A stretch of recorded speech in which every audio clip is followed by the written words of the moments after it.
On est Alors sur aujourd'hui, pardon, ta vision Zoom là. comment? On est sur ta vision du Zoom là. Ah, L'écran partagé, c'est la. d'accord. Ouais, ça a marché au début. Je sais pas Ouais, ce qui oui, s'est passé. qu'est-il passé?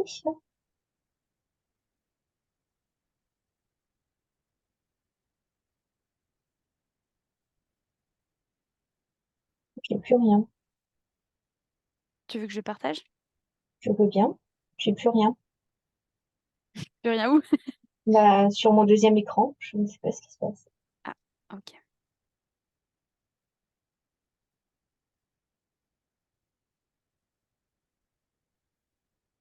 C'est bon?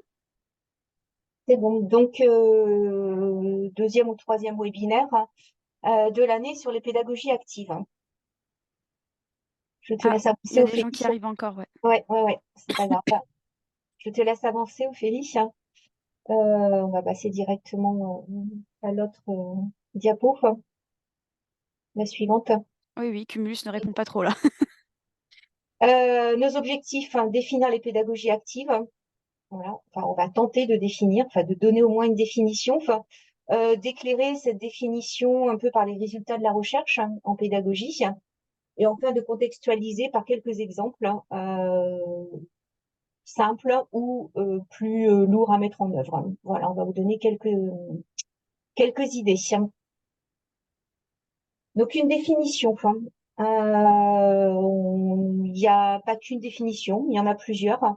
Nous, on a choisi de prendre cette définition-là, qui est une définition qui est issue d'un manuel de pédagogie active dans l'enseignement supérieur qui a été écrit très récemment, l'année dernière. Voilà, Ophélie le montre à l'écran.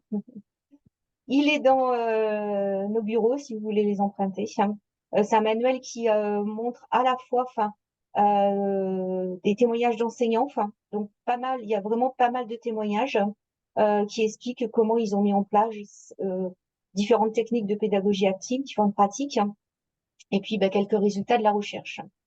Donc cette définition est une définition parmi tant d'autres. Donc pour eux, la pédagogie active, c'est un ensemble de pratiques pédagogiques qui sont centrées sur l'étudiant, ce qui va lui permettre de faire évoluer à la fois ses connaissances et ses compétences existantes, donc de le faire monter en compétences et en connaissances, mais ce en interagissant soit avec l'enseignant, soit avec ses pairs, et toujours à propos d'une matière qui va être contextualisée. Et en même temps, il devra poser un regard analytique, réflexif et critique. Donc, pour ceux qui avaient suivi le webinaire sur les théories de l'apprentissage, donc c'est vraiment ancré sur la conception socio-constructiviste de l'apprentissage, à savoir que l'apprentissage se construit en interaction avec les autres. C'est une définition qui peut faire écho à une terminologie anglo-saxonne, enfin anglophone, pardon, qui peut, que vous pouvez peut-être avoir vu, Active Learning and Teaching, qui vraiment insiste sur le fait que c'est vraiment une activation conjointe de l'enseignant et de l'étudiant dans la pratique pédagogique. Il n'y a pas que l'étudiant qui va se mettre en activité, il y a l'étudiant aussi qui a une dimension activation. On va voir ce que, voilà, on peut se questionner sur ce thème d'activation. Voilà, donc vraiment une conception à la fois de l'apprentissage et de l'enseignement. Euh, voilà, quelques autres définitions. Hop, trop tard. Je voulais juste quelques autres définitions ou quelques remarques sur les pédagogies actives que l'on vous a mises là sur la diapo, qui sont issues des cahiers du Louvain Learning Lab. Pédagogie où les activités d'apprentissage permettent de s'approprier le contenu enseigné avec un regard critique, réflexif et connecté à ses connaissances préalables. Donc ça rejoint ce que je vous disais tout à l'heure. Hop, il y a Ludovic qui est dans la salle. Voilà. De bien penser que l'étudiant il est le premier responsable quand même de son apprentissage, ne pas l'oublier, mais que l'enseignant est là pour l'accompagner. Que ça n'est pas une simple transmission d'informations. Et en pédagogie active, l'apprentissage il se fait à travers des interactions sociales et une mise en contexte. Donc voilà, ces petits éléments, voilà, se retrouvent dans la définition plus globale que je vous ai donnée tout à l'heure. Donc, si on avance un peu dans ce que dit la recherche, voilà, on a sélectionné quelques éléments, enfin, par rapport aux résultats de la recherche, donc quelques axes sur lesquels agir afin de proposer une pédagogie plus active. On vous a mis dessous, il n'est pas nécessaire de toutes les explorer à la fois, hein. Ça n'est d'ailleurs pas recommandé. Donc, les axes. Le premier axe, pédagogie active, veut dire que le rôle de l'enseignant et de l'étudiant va être modifié. Donc, vous verrez tout à l'heure, Philippe va vous présenter une modélisation, voilà, qui va montrer un peu comment se positionne l'enseignant et l'étudiant selon le degré, entre guillemets, d'activation, de la pédagogie. Là, l'enseignant va plutôt conduire, questionner, faciliter et diagnostiquer. Donc, questionner pour jauger le niveau de compréhension, évidemment. Enfin, observer aussi le travail de l'étudiant ou voir du travail en équipe.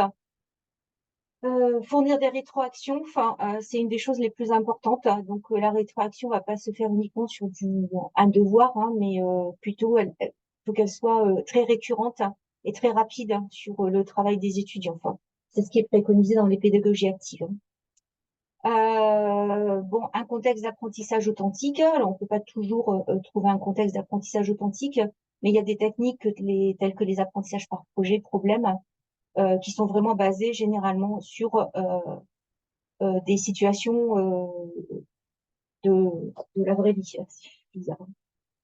Alors, l'apprentissage actif, hein, il est souvent associé à la dimension de motivation. Enfin, donc, la motivation, enfin, on fera un atelier bien plus long sur la motivation et sur le cercle vertueux de la motivation. Enfin, mais la motivation, c'est donner du sens à la tâche, pouvoir agir sur la tâche, se sentir compétent dans la tâche qu'on va nous donner. Donc, l'apprentissage et l'enseignement actif auraient vraiment une action positive plus sur la motivation de l'étudiant. Enfin, c'est-à-dire que l'activité qu'on va lui donner va l'engager, ça va le motiver et l'engager dans la tâche. Donc tout ça, ça n'est que théorie. On va vous donner des petits exemples, mais c'était pour vous montrer un petit peu les résultats de la recherche. On parle d'une activité aussi cognitive de haut niveau pour l'apprenant. Enfin, alors, ceux qui avaient suivi aussi les webinaires précédents, enfin, on vous avait parlé de la pyramide de Bloom, qui commence à être controversée, mais bon, la pyramide de Bloom avec différents niveaux cognitifs dans l'apprentissage, donc des niveaux plutôt faibles qui vont être juste comment dire, de la mémorisation, enfin, et puis plus on monte et plus on va passer dans des niveaux supérieurs, allant jusqu'à de l'enseignement, enfin, même, en tout cas de la mise en contexte de la part de l'étudiant, enfin, du contenu qu'il a appris, être lui-même capable de l'enseigner, en tout cas de le transmettre à quelqu'un. Donc, la pédagogie active, les activités qui sont données aux étudiants se réfèrent plutôt à ces hauts niveaux, on va dire, de la pyramide de Bloom. Dans la définition, on en parlait, une analyse critique de sa propre, aussi de sa propre façon d'apprendre. Donc, métacognition et réflexivité. Généralement, ça va engager ça de la part de l'étudiant. Enfin, bon, de l'apprentissage, on revient au socioconstructivisme qui va être favorisé par l'interaction en groupe. Alors attention, parce que ça veut dire que l'enseignant, lui, doit organiser aussi le travail de groupe. Donc, on pourra proposer aussi un atelier sur vraiment l'organisation du travail de groupe, les différentes modalités d'organisation, et donc des tâches significatives pour encourager l'apprentissage. Ça revient à la motivation facilitée et du cercle vertueux de la motivation. Enfin, de la motivation qui vient aussi de la motivation de l'enseignant. Enfin, voilà. Quelques axes sur lesquels agir pour proposer une pédagogie active.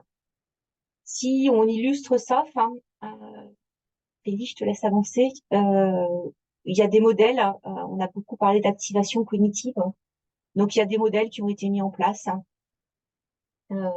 tels que le modèle ICAP, avec interactif, constructif, actif et passif.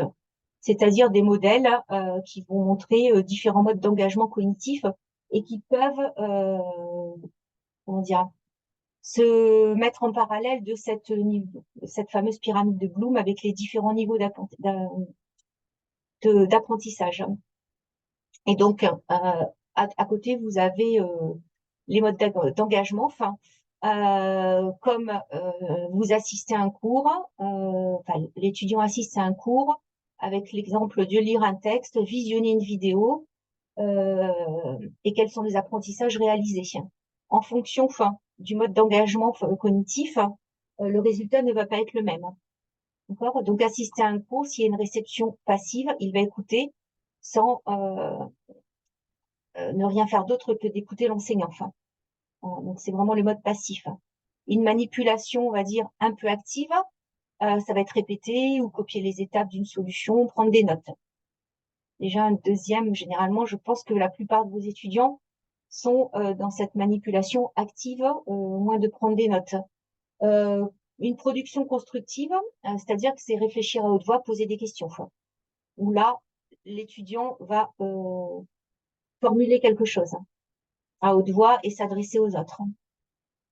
Et enfin, du dialogue interactif, c'est défendre et argumenter une position en petits groupes. Là, on vient sur le travail de groupe. C'est un exemple. D'accord. Lire un texte, c'est toujours pareil. Lire un texte sans faire quoi que ce soit, rien d'autre, c'est une réception passive euh, de ce que, comment dire, de ce qu'il y a dans le texte. Bon, manipulation active, déjà, vous surlignez, vous résumez. Et enfin, constructif, c'est expliciter en intégrant des notes dans le texte. Voilà, donc petit à petit, les niveaux d'apprentissage, comme vous le voyez, en allant jusqu'au dialogue interactif, vont évoluer. Et si vous regardez les apprentissages réalisés en fonction d'une réception passive, active, constructive ou interactive, passive, il y a une acquisition et un rappel de nouvelles connaissances, mais qui vont être isolées. D'accord? Ça va être le mode silo. Déjà, quand il y a une manipulation active, l'étudiant va enrichir en fait des schémas cognitifs qui sont existants, voilà, et appliquer des connaissances dans des contextes qui vont être connus. Quand on passe au constructivisme, enfin, au constructif, il y a une transformation des schémas existants. D'accord, c'est pas une application, mais une transformation. Voilà, avec un transfert de connaissances dans un autre contexte. Et enfin, vraiment dans le mode interactif, il y a une réelle création de nouvelles connaissances, voire compétences. Euh, et ça peut aller. L'idée, c'est de faire le lien, enfin, les connexions, enfin, entre les disciplines. Voilà ce principe d'activation cognitive tel qu'il est présenté là par Chi et Weil il est présenté également.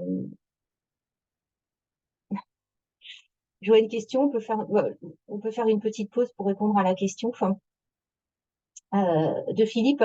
Est-ce que l'objectif c'est d'avoir toujours tous les étudiants dans le mode interactif ou bien il peut y avoir des cas où il est suffisant d'activer un mode inférieur? Oui, vous pouvez pas tout le temps être en mode interactif sans arrêt. D'une part, ça va être très chronophage en termes de préparation. Il n'y a pas de souci, Philippe. Ça va être très chronophage en termes de préparation et très énergivore aussi pendant le cours. Voilà. Là, si on se place dans un cours en amphi, l'idée effectivement est de ne pas mettre tout le temps en interaction les étudiants. C'est vraiment de diversifier. Je vais continuer pour hop. Euh, L'idée, c'est aussi de conseiller vos étudiants. Voilà, c'est un peu comment dire, le, le apprendre à apprendre. On s'aperçoit que parfois dans les stratégies d'apprentissage, certains étudiants ne sont pas tout à fait au clair. Euh, Déjà sur le côté réflexif, comment ils apprennent. Alors évidemment, c'est pas facile, même nous, de savoir exactement comment on apprend. Mais vous pouvez leur donner des pistes parce qu'il y en a qui vont peut-être pouvoir préférer dessiner. on a suivi une formation avec Ophélie sur le sketchnoting, qui peut être utilisé à la fois par les enseignants et les étudiants. Enfin, finalement, de prendre des notes sous forme de presque de dessin, tout en gardant évidemment les supports des enseignants qui sont écrits, mais pour s'approprier le contenu, voilà, l'idée c'est en écoutant le cours, c'est de dessiner.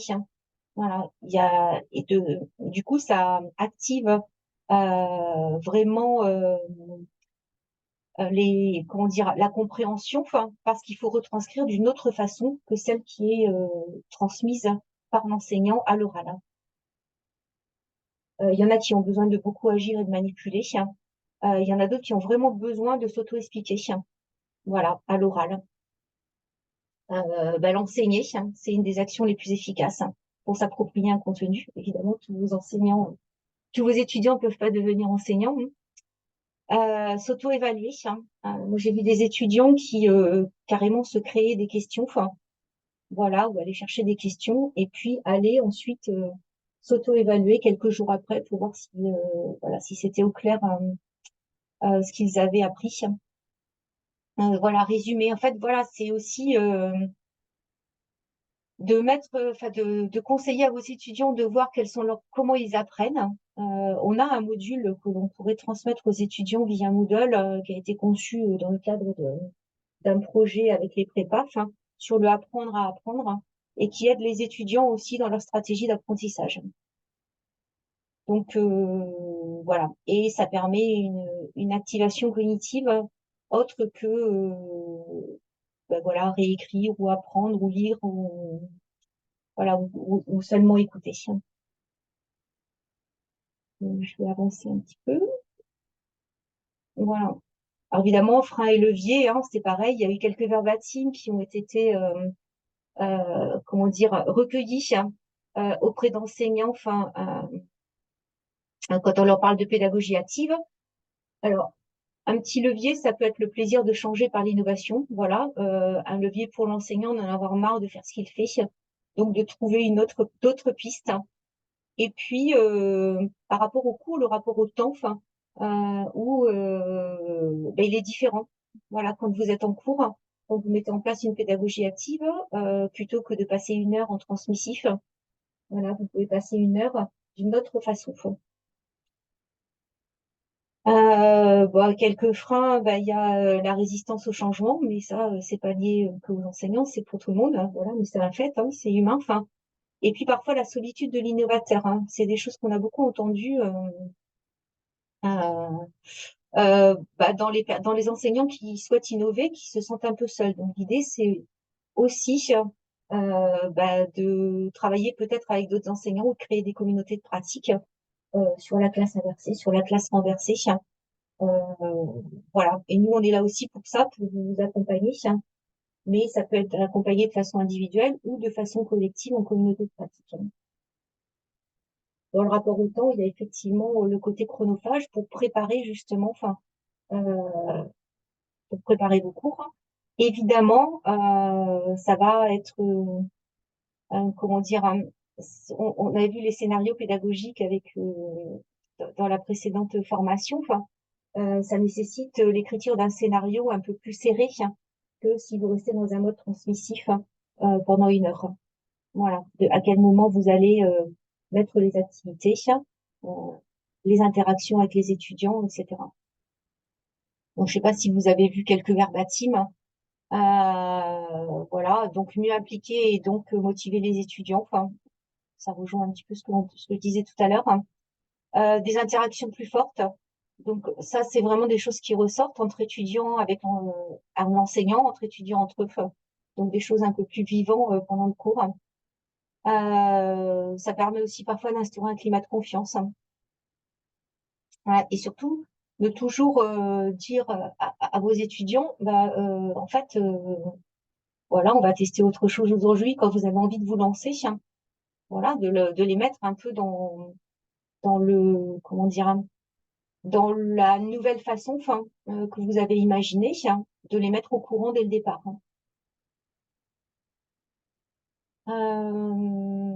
voilà, donc tout ça, c'est un peu de théorie, hein. Donc, Fanny, je te laisse avancer hein, sur, voilà, et je te laisse la parole sur la partie typologie de Chamberlain. Enfin, Ouais. Alors du coup, moi, je vais vous parler de cette typologie de Chamberlain. Ce modèle-là, on l'a pris du MOOC. Là, vous avez la source ici. Donc normalement, je crois qu'en janvier, il commence une nouvelle session. Donc vous pouvez avoir accès à tout ça. Ce qu'on voulait vous montrer aussi, c'est que la pédagogie active, c'est pas tout noir ou tout blanc, elle se situe sur un spectre. Donc, en fonction de ce qu'on met en place, on peut activer certaines choses et d'autres moins. Mais c'est ce qui permet de varier et ce qui est intéressant. Donc là, on peut voir ensemble ces 3 points, ces 3 dimensions sur lesquelles on peut s'appuyer. Le premier, c'est le degré de contrôle de l'apprentissage. Donc, vous voyez ce spectre-là qui va de pédocentré à magistrocentré. Le degré de contrôle de l'apprentissage dans l'activité que vous proposez à vos étudiants, il peut être magistro-centré. Donc, c'est quand l'enseignant gère la situation et laisse peu ou moins d'autonomie à l'étudiant. Il peut être plus pédocentré, donc c'est quand l'apprenant est plus aux commandes et il a plus d'opportunités de découvrir. Donc ça, c'est toujours vous qui le mettrez en place pour eux. Donc on voit ce petit curseur, hein, on peut se situer plus ou moins vers la droite ou vers la gauche. On a la même chose pour l'organisation du groupe. Si on propose une activité où les étudiants travaillent plus de manière individuelle, isolée, l'avantage, c'est que l'apprenant peut travailler à son rythme, mais il y a peu d'échanges. Dans une conception plus socio-centrée, on a une situation pédagogique qui facilite les échanges et permet au groupe d'être moteur de l'apprentissage. On va voir des exemples un petit peu plus concrets après. La dernière dimension, c'est la médiatisation. Ça dépend surtout des ressources que vous fournissez et des intermédiaires qui se situent entre l'enseignant et l'apprenant. Donc, quelque chose de non médiatisé, ce serait voilà, toujours un peu un cours magistral un peu descendant où ça va vraiment de vous à eux. Et on a l'exemple d'une méthode qui sera un peu plus médiatisée quand on utilise plus de médias ou des intermédiaires par lesquels on passe. Voilà, donc à partir de ces 3 dimensions, on place les différents curseurs et ça nous permet de faire ressortir les dominantes du format pédagogique qu'on a choisi. Donc toujours avec cette typologie, on a quelques exemples ici. Donc si on prend le projet, donc là, c'est défini comme une méthode qui permet la collaboration au sein d'un groupe, tout en donnant une place à l'apprenant qui relie le projet à ses intérêts personnels. Donc on a cette idée qu'on a vue juste là, qui est en fait adaptée au projet. Donc là, on va voir que l'étudiant a vraiment un degré de contrôle assez fort sur son apprentissage. Et pour l'organisation du groupe et la médiatisation, on est voilà, au milieu. On peut prendre un autre exemple, l'étude de cas. Donc ça, c'est l'enseignant qui le construit, mais les étudiants sont plutôt impliqués dans l'analyse et souvent ils travaillent en groupe. Donc là, voilà, on a quelque chose de plus socio-centré. Voilà, j'espère que c'est clair. D'autres exemples avec le jeu ou l'enseignement par les pairs. Si on prend l'enseignement par les pairs, par exemple, donc, grand contrôle des apprenants sur la situation d'enseignement. Cette formule peut individualiser l'enseignement tout en exploitant les relations et les individus du groupe. Là, c'est des échanges qui sont amenés à être vraiment d'un groupe à l'autre, beaucoup d'interactions. Par contre, au niveau on voit là des médias utilisés, c'est une approche plutôt faible. Donc, en fait, tout ça pour vous montrer que, comme on l'a dit au début aussi, il n'y a pas besoin de solliciter tous les axes sur lesquels on peut agir. Sur certaines formules, c'est seulement un axe qui fait bouger l'aiguille de droite ou à gauche peut être intéressant.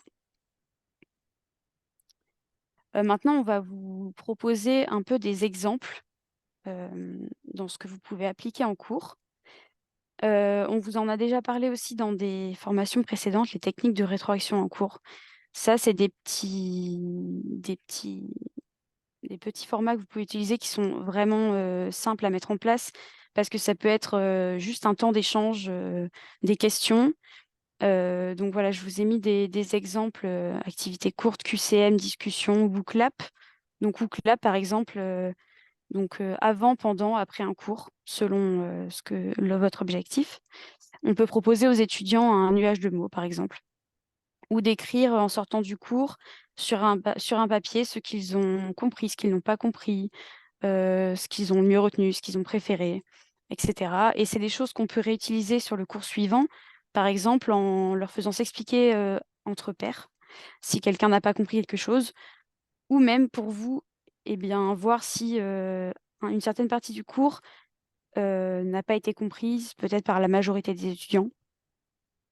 Dans tous les cas, il s'agit de mettre les étudiants en situation de réflexion sur le cours. Euh, pour eux, ça leur permet de se situer sur ce qu'ils ont appris ou pas et de voir le chemin qu'il leur reste à faire vers l'objectif. Pour vous, c'est une occasion de voir si les objectifs ont été atteints et s'ils ne l'ont pas été, comment on remédie à ça. Et donc, des deux côtés, enseignants-étudiants, il peut y avoir une adaptation qui est mise en place après. Comme disait Corinne, ça fait référence aussi au apprendre à apprendre, euh, dans le sens où un étudiant peut se rendre compte qu'il y a un trou dans la raquette dans sa compréhension du cours. Des fois, il ne saura pas forcément comment y remédier. Donc, c'est là aussi où vous pouvez intervenir pour les guider, fournir des ressources pour qu'ils puissent combler ce trou de leur côté. Deuxième exemple de dispositif, l'apprentissage par projet ou problème. Vous avez peut-être déjà entendu parler. Euh, les deux se ressemblent beaucoup. Donc là, il y a un petit tableau à droite pour essayer de les distinguer. Mais les, comment dire, les limites entre les deux sont assez floues. Donc, on peut avoir un apprentissage par projet qui reprend certaines caractéristiques d'un apprentissage par problème. Mais globalement, ce qu'on peut retenir, c'est que le projet représente plutôt une cible à atteindre et le problème, un nœud à défaire. Donc, c'est souvent plus ce qu'on voit en médecine. Donc voilà, comprendre un problème à élucider, il y a plein de ressources, il y a un problème à résoudre en fait. Ce qu'on garde toujours en tête, c'est que l'APP, c'est un moyen et pas un but. Donc le but, ça reste vraiment votre objectif d'apprentissage. Dans ce modèle-là, les étudiants collaborent pour trouver des solutions. Ils sont plutôt autonomes et libres dans leurs choix et guidés dans leur démarche par l'enseignant. Là où c'est peut-être un peu déstabilisant pour les enseignants qui mettent ça en place pour la première fois, c'est que leur posture est amenée à changer. Donc, on est moins dans une démarche d'apporter la connaissance, le savoir et les réponses, mais plus de faciliter les échanges et le dynamisme dans les groupes, de leur faire se poser des questions ou leur poser des questions pour les inciter à réfléchir et d'observer ce qui se passe. Euh, dans ce modèle-là, il y a une grosse place qu'on essaie de laisser à l'erreur, dans le sens où si on observe un groupe qui va sur une mauvaise piste, il y a des enseignants qui m'ont dit qu'ils avaient trouvé un moyen de leur faire réfléchir à ce qu'ils étaient en train de faire, mais pas de leur dire vous vous trompez. Donc voilà pour l'APP. On a deux exemples, donc réalité virtuelle et réalité augmentée. Je vais passer dessus rapidement. Dans les deux cas, il s'agit d'une technologie immersive. Donc, dans la réalité virtuelle, on est plongé dans un environnement artificiel généré par ordinateur. Donc ça, je l'ai testé la semaine dernière. Et on a voilà, des capteurs dans les mains et en fait, on se dirige. Voilà, vous connaissez sûrement déjà, surtout pour les enseignants de l'ENSERB. Et la réalité augmentée, un peu la même chose, mais c'est du numérique qui se superpositionne sur l'environnement réel. Euh, Souvent avec une tablette ou un smartphone. Pardon. On a aussi l'exemple de ludification qui consiste à utiliser des mécanismes de jeu dans un contexte autre que le jeu. Euh, Dans ce cas, le but, c'est de stimuler et de divertir pour apprendre. Ça fait appel aux émotions et les apprentissages sont très souvent liés aux émotions. Euh, très souvent, on se souvient de choses qui nous ont marquées dans nos apprentissages parce que soit on a eu un lien fort avec l'enseignant, il nous a rappelé, il nous a, comment dire, il nous a marqué, il a été marrant. Voilà, c'est des choses qui vraiment sollicitent les émotions et qui font qu'on apprend de manière plus ancrée. Euh, Là aussi, je parle vraiment d'expérience personnelle à ce niveau-là. La motivation et l'engagement sont encore une fois plus des facteurs à ce niveau-là. On vous a déjà aussi un petit peu parlé de la classe inversée. Grossièrement, ça consiste en un réaménagement du temps de la classe qui permet de l'optimiser. C'est-à-dire que on donne des choses à étudier à la maison, en amont, aux étudiants. Souvent, c'est des choses qui sont un peu que vous allez trouver un petit peu rébarbatives. Voilà, c'est du contenu théorique. Ce qui fait que quand on arrive en classe après, ils ont déjà un petit peu étudié ça et on fait quelque chose de plus interactif. On discute, on analyse et c'est du temps du coup que vous gardez vraiment pour les échanges de qualité avec eux. Et souvent, ce que les enseignants aiment bien, voilà, c'est que ça réduit la transmission descendante, qui est un petit peu redoutée. On a aussi la classe renversée. Donc, c'est une idée de Jean-Charles Caillez. Là, pour le coup, l'enseignant devient étudiant et les étudiants deviennent enseignants. Donc, c'est beaucoup de scénarisation à l'avance. Jean-Charles Caillez, qui l'a beaucoup testé, nous dit que euh, il prend du temps à préparer ça à l'avance et à bien scénariser, mais pendant le cours, il ne fait plus rien. Il est étudiant, donc vraiment, il est là, il passe dans les groupes et il guide les étudiants enseignants, du coup, qui créent le cours.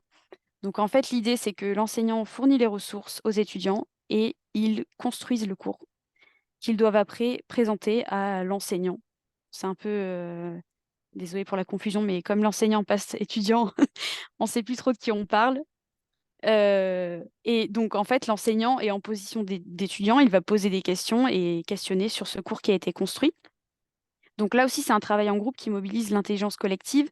Et souvent, c'est fait de façon à ce que tous les groupes puissent intervenir sur chacun des chapitres, ce qui fait que les étudiants ont en fait travaillé un peu sur toutes les parties du cours. Et ils ont pu reprendre ce qui a été fait avant par le groupe, avoir un regard critique dessus, du coup, en se disant, bah, ça, par exemple, ils l'ont pas très bien expliqué, ou ça, bah, c'est pas juste. Donc voilà, on remanipule les parties du cours et tout le monde est intervenu sur toutes les parties. Et voilà. Donc, on va Et passer maintenant à une conclusion. je peux peut-être ajouter juste, Ophélie, Oui, deux autres techniques qui nécessitent pas beaucoup ah de oui, préparation. Enfin, c'est le débat mouvant. Enfin, en fait, vous allez lancer face à vos élèves une affirmation, par exemple. Qu'est-ce que je peux donner comme affirmation? Enfin, euh, on apprend mieux en écoutant qu'en regardant, enfin, qu'en lisant. Enfin, hein. Et ensuite, vous allez demander à vos étudiants de se positionner. Alors, généralement, ça se positionne physiquement. Enfin, d'un côté, c'est ceux qui pensent qu'on apprend mieux en lisant, enfin, et les autres, de l'autre côté, avec une ligne imaginaire au milieu, enfin, et de l'autre côté, ce sont ceux qui vont penser que l'on apprend mieux, enfin, en écoutant, enfin.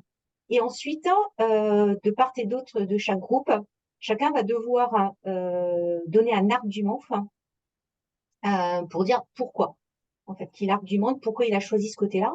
Et en fait, les étudiants peuvent changer d'un groupe à l'autre en fonction des arguments qui sont amenés par les autres, hein. Voilà, donc c'est vraiment de la critique suite aux arguments, en fait, et du repositionnement. Enfin, il y a le séminaire d'exploration de controverses aussi. Vous allez amener une controverse et faire débattre vos étudiants dessus. Bon, ça nécessite un peu plus de scénarisation, enfin, mais c'est une technique qui existe. Bon, là, on vous fait tout un étalage de techniques parce que évidemment, en 3 quarts d'heure, on ne peut pas toutes vous les détailler. Après, on fait des formations sur une pratique ou une autre sans problème, hein. oui, D'accord. il y a aussi beaucoup de ressources d'auto-formation sur Moodle.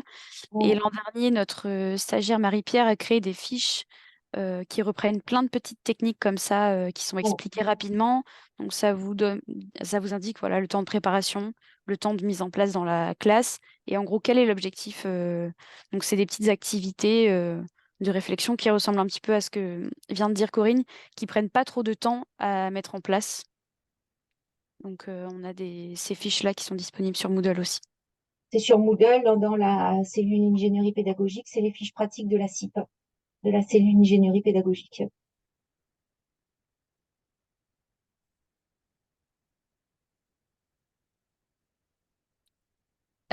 Du coup, eh ben, pour conclure, on a quelques petits conseils qui sont d'y aller pas à pas, avec des choses simples au début, surtout que la plupart d'entre vous êtes nouveaux maîtres de conférences, donc vous en êtes peut-être pas encore à vous lasser de ce que vous faites et à vouloir tout essayer, mais avec des choses simples au début, c'est quand même la base. Comme on vous disait aussi, expliciter aux étudiants en fait ce que vous êtes en train de faire. Ça leur permet de comprendre et d'avoir une approche, enfin, de réfléchir eux-mêmes en fait à ce qu'ils font aussi. De pas trop mélanger ni les techniques ni les niveaux enfin, les axes sur lesquels on essaie de travailler. Et ça peut être une bonne idée aussi de prendre des notes au cours de votre expérience pour savoir s'il y a des choses à changer pour la fois suivante, des choses qui ont marché, qui n'ont pas marché. Et nous, on est toujours intéressés aussi d'avoir des retours de votre part à ce niveau-là. Voilà, en tout cas, quand vous mettez en place effectivement des approches pédagogiques plus actives, ça nécessite de toute façon un scénario, enfin, l'écriture d'un scénario pédagogique à l'avance, hein. Voilà, pour bien identifier les différents temps et à chaque temps, pourquoi vous faites tel temps pendant votre cours, hein. Quels sont vos objectifs pour les étudiants, qu'est-ce qu'ils doivent vraiment faire et qu'est-ce qu'ils doivent comprendre, hein, ou apprendre ou autre.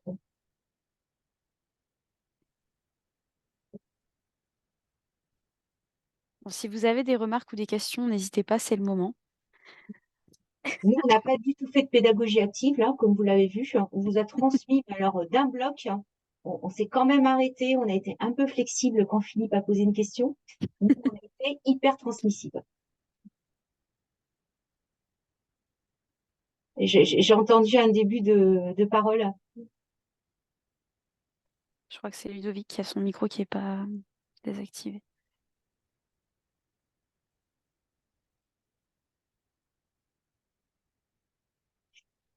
Par exemple, enfin, moi, j'ai une question à vous poser. Est-ce que vous avez déjà testé des petites activités ou techniques en cours, hein, pour un peu passer d'un positionnement passif des étudiants à quelque chose d'un peu plus actif, hein? Moi, oui, j'ai testé, oui. Ou Club en particulier, qui est très bien, ou alors des produits équivalents. Ouais. En Mm. cours magistral, c'est très bien parce qu'on peut interroger les étudiants collégialement et puis interagir avec eux après sur les réponses qu'ils ont données. Et voir après reposer la question une fois qu'on a donné des indications, c'est quand même pas mal. Ouais. C'est ce que je fais moi en général, hein. Je pose une question avant d'avoir explicité le concept. Mhm. Ils constatent comme ça qu'ils n'ont pas vraiment tous la réponse, en majorité. Je leur explique quelque chose, je repose la question, et comme ça, ils voient qu'ils ont fait un pas, quoi. Mm. Et moi, Ouais, je vérifie qu'ils ont fait un pas. Parce qu'en ouais, général, les réponses sont meilleures à la deuxième oui, itération qu'à la première. c'est Ouais. non, mais voilà, en fait, voilà, comme dit Christophe, c'est des choses toutes simples, hein, mais finalement, voilà, qui ont effectivement leur effet et qui ont un bénéfice mutuel, comme on le disait dans les éléments, à la fois pour les étudiants et à la fois pour l'enseignant, enfin, notamment dans la prise de conscience de l'apprentissage, en fait. Et je parlais de WooClap, justement, je ne sais pas si cette information a déjà été donnée, mais on n'a pas de licence WooClap à Bordeaux INP en propre. Par contre, tous les anciens chercheurs de l'Université de Bordeaux, enfin tous les anciens chercheurs qui sont dans un laboratoire en co-tutelle avec l'Université de Bordeaux, qui ont une adresse en u-bordeaux.fr, peuvent utiliser WooClap avec cette adresse, avec la licence université. C'est ce que je fais. Voilà, Oui, vu on a que la déjà certains. majorité, voilà, la majorité d'entre vous avait une adresse U-Bordeaux. Oui, Pour les autres, on peut l'utiliser, c'est juste qu'on est assez limité rapidement dans le nombre de questions qu'on peut créer par événement, c'est ça, oui. il me semble. Ouais. Mhm. Mais c'est toujours, enfin, pour juste une petite rétroaction en classe, on peut l'utiliser quand même, ça suffit, une seule question ou deux. Oui, c'est souvent suffisant parce que souvent, moi, je pose une question, deux questions maximum, et finalement, j'aurais pas besoin d'avoir une licence particulière, quoi. Mm. Mhm.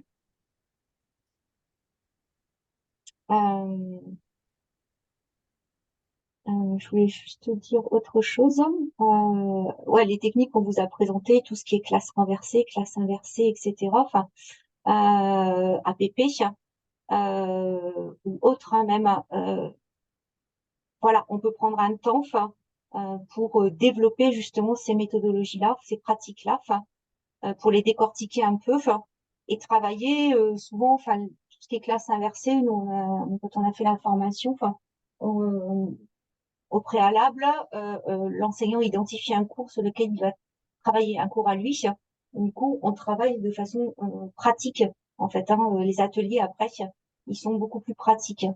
Pour l'APP, on peut mettre en situation d'APP pour que vous compreniez comment fonctionne un APP. Oui, c'est ce qu'on a fait l'an dernier avec un groupe Ouais, d'enseignants qui préparaient la mise en place d'un APP avec leurs élèves.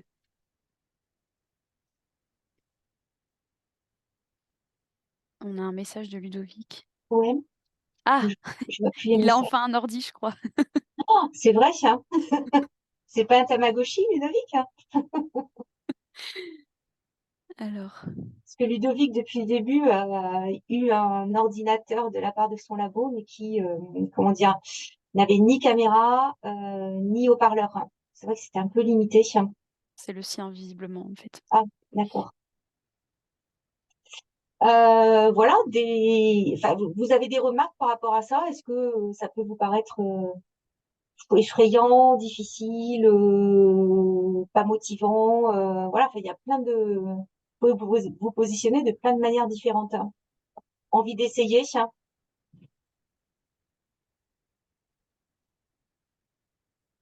Ok. Ben, on va vous laisser décanter. Alors, ah, il y a Raphaël qui voulait. Oui, bah, envie d'essayer, oui. C'est bien pour ça qu'on vient vous écouter. Voilà. Après, faut tester, je pense, et voir ce qui fonctionne en fonction des cours, en fonction de ce qu'on enseigne et en fonction Ouais. de chaque enseignant, hein. Ce qui marche avec l'un ne marchera pas forcément avec l'autre. Alors complètement, ouais. Ben écoute, ouais, Raphaël, voilà, tu peux venir nous voir, on peut en discuter. Voilà. De toute façon, il faut toujours réfléchir au point de départ. Pourquoi j'ai envie de changer telle chose? C'est surtout ça. Enfin, Bah, le ras-le-bol au bout de 10 ans qu'on fait le même cours, c'est pas mal comme explication. moi, je trouve hyper bien ça. Voilà. Donc effectivement, partir du cours, hein, et puis voir ce que l'on peut changer dans le cours. Donc ça, on peut t'accompagner là-dessus. Et merci. Mm. Bon, on a rempli notre contrat, 13h15. Voilà, cette année, moi, je ne veux pas déborder, comme on a pu le faire parfois sur les durées de... tu peux peut-être remettre juste la dernière slide, Ophélie, Elle pour y vous est. dire quels sont les prochains éléments. Enfin, elle y est. Mhm. Ah oui, j'ai un gros problème. Ah oui. Prochaine, là, ça sera un atelier de 3 heures, c'est handicap et accessibilité numérique. Cet atelier, il a été préparé par des étudiants, enfin, qui étaient en stage à la cellule d'ingénierie pédagogique. Voilà, on leur avait demandé de préparer, voilà, un atelier qui va notamment sur l'accessibilité numérique. Et c'était des étudiants de l'école de cognitique. Et donc, on le co-anime avec Véronique Lespinet et moi-même. Véronique Lespinet, qui est la chargée de mission handicap de Bordeaux INP. Ensuite, on a un webinaire le 13 décembre sur la propriété intellectuelle et les droits d'auteur. On va faire intervenir le Centre français de la copie, notamment, et ensuite faire intervenir des personnels, a priori de bibliothèque, qui se penchent sur la question de la citation et de, de l'intelligence artificielle. Pour ceux qui étaient à la journée scientifique hier, c'est pas encore très clair, hein, tout ça. et de quelque chose qui sort de ChatGPT. Bon, à voir. Hein.